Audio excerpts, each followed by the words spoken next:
এক সময় আসবে যখন মানুষ আল্লাহর কথা ভুলে যাবে, সত্য মিথ্যার পার্থক্য মুছে যাবে পৃথিবী থেকে।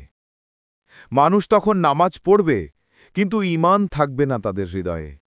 আল্লাহর ভয় হারিয়ে যাবে, হাসির আড়ালে লুকাবে পাপের আনন্দ। বড়রা হবে অন্যায়ের অংশীদার, ছোটরা হারাবে লজ্জা, আদব আর সম্মানবোধ। বাণিজ্যে হবে প্রতারণা, বিশ্বাস ভাঙবে সহজে, মিথ্যে হবে মানুষের অভ্যেস। লোকেরা হালাল হারামের পার্থক্য ভুলে যাবে, বেহায়াপনা ছড়িয়ে পড়বে চারদিকে। সম্পদ আর খ্যাতিই হবে মানুষের লক্ষ্য, আল্লাহর সন্তুষ্টি ভুলে যাবে সবাই। মা বাবার অবাধ্য হবে সন্তানরা, বন্ধুদের সাথে থাকবে কিন্তু পিতামাতাকে অবহেলা করবে।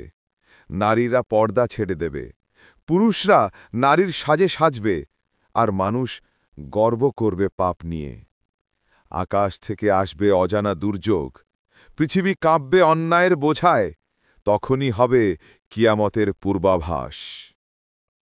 আল্লাহ তাআলা বলেন, যখন অন্যায় বাড়বে তখনই বুঝে নাও শেষ সময় ঘনিয়ে এসেছে।